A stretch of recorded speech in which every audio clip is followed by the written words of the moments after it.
الجالية المصرية في السعودية من أكبر الجاليات المصرية، بها عدد كبير من الرموز والقائمين بالعمل العام والعمل الخدمي لدعم الجالية ولدعم شباب الجالية والمشكلات اللي بتواجههم.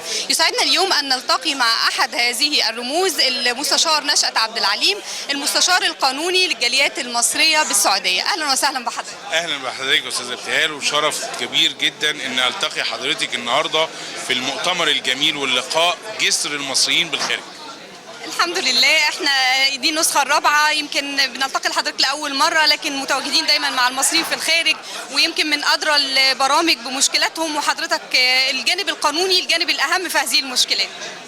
طبعا انا عارف نشاط حضرتك معانا ومنضمه معانا في جروبات كتيره، ويمكن حضرتك انت ملاحظه الحمد لله رب العالمين اي حاجه قانونيه بنتدخل بسرعه، وبنشكر معالي الوزيره ان هي برضو بتبقى داعم لينا في هذه المشكلات والمساعده على حلها. ده حقيقي، معالي الوزيرة من الشخصيات الناشطة والودودة واللي على تواصل دائم، ده حقيقي فعلا. الأهم بقى اللي عايزين نقوله للجالية المصرية في السعودية، أهم المشكلات اللي بتواجههم واللي حضرتك بخبرتك بتنصح بتجنبها. احنا كنا عملنا مبادرة اسمها خلينا سند لبعض، وعرضناها على معالي الوزيرة وأرسلناها ليها. المبادرة دي فيها أهم شق وهو الشق القانوني، شق المشاكل اللي بتواجه المصريين بالخارج، وهي الجزئية الخاصة بالتدابير الاحترازية. قبل ما تشيل شنطة سفرك لازم أعرفك حاجات كتير. إيه هي؟ أول حاجة، أول ما يجيلك التأشيرة أو العقد تيجي تعرضه على المختص يناقش العقد. مش مهم أعرف المرتب كام، المهم أبص على بنود العقد تحفظ لك حقوقك ولا لأ. أعمل لك استبيان الشركة دي من الشركات الداعمة لحقوق العاملين لديها، من الشركات القوية الخاصة اللي هي بتأدي حقوق العامل بدون ما تأخذ حقه أو خلاف ذلك. بنيجي بعد كده بنبص حقوقك التزاماتك. بعد العقد بنقول لك تعالى خد دورة تثقيفية على قانون العمل البلد اللي انت رايحها، السعودية، الإمارات، الأردن. بنشرح لك أهم قوانين العمل اللي يجب أن لا تتخطاها، وتبقى عارف حقك فين والتزامك إيه. ثم بعد ذلك بنديك قاعدة لقانون العام للبلد اللي انت رايحها، لا تتجاوز كذا، قانون المرور كذا، قانون المخدرات كذا. بننصحك بكل القوانين الرئيسية والعادات والتقاليد والمحظورات في البلد دي، لأن كل بلد ليها طباع.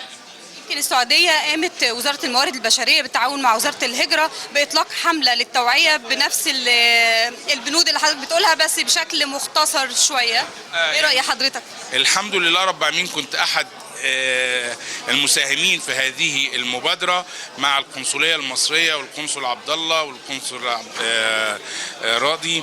الحمد لله رب العالمين كان في جلسة وتقدمت بالمقترح وتقدمنا ببعض الأمور، والحمد لله رب العالمين يعني نالت الإعجاب، والحمد لله إن هي مبادرة توعوية كويسة جدا.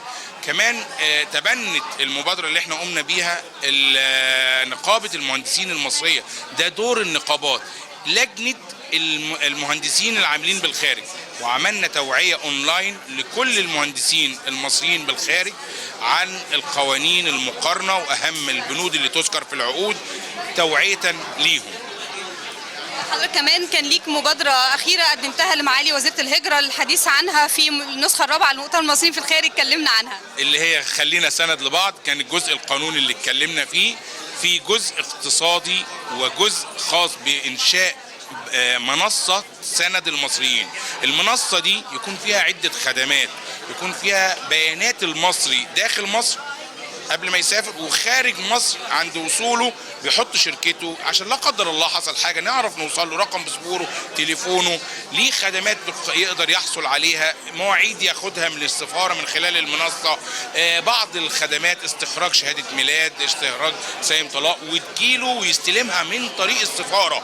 هو بيدفع شحنها، هو بيقدم عليها اونلاين، تتشحن تتعمل في مصر وتتشحن وتجيله ويستلمها من السفاره. وهبعت لحضرتك او اديت لحضرتك نسخه منها.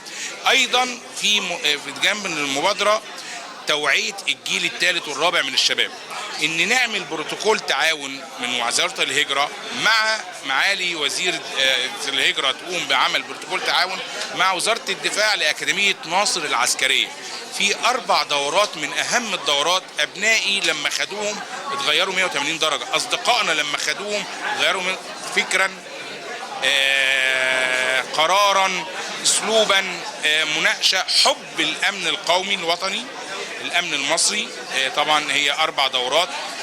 نتمنى ان يحصل البروتوكول ده ويتم تطبيقه في القنصليات المصريه في الملحقيه الثقافيه اونلاين للمصريين، شباب الجيل الثالث والرابع. هيعرف يعني ايه مصر، يعرف يعني ايه امن قومي، يحب بلده، ازاي يدعم بلده اقتصاديا. توعوي، وده دور قوي حقيقي، ولابد فعلا من وجود مثل هذه الدورات. عشان كده احنا بنطالب وبنناشد معالي وزيره الهجره قيامها بعمل بروتوكول التعاون مع وزاره الدفاع واكاديميه ناصر العسكريه، لان احنا تقدمنا لاكاديميه ناصر العسكريه بالفعل. قالت يفضل تاخذ او تيجي المبادره او تيجي الموافقه من خلال وزاره الهجره لوزاره الدفاع. جدا الحوار مع حضرتك شيق ولا ينتهي، وسعداء باللقاء، واكيد ان شاء الله هيكون في تواصل في مرات عديده باذن الله. اشكر حضرتك وتحت امركم في اي وقت، وتحت امر اي مواطن مصري في الخارج في اي شيء قانوني. لن نكل ولن نمل في اي وقت.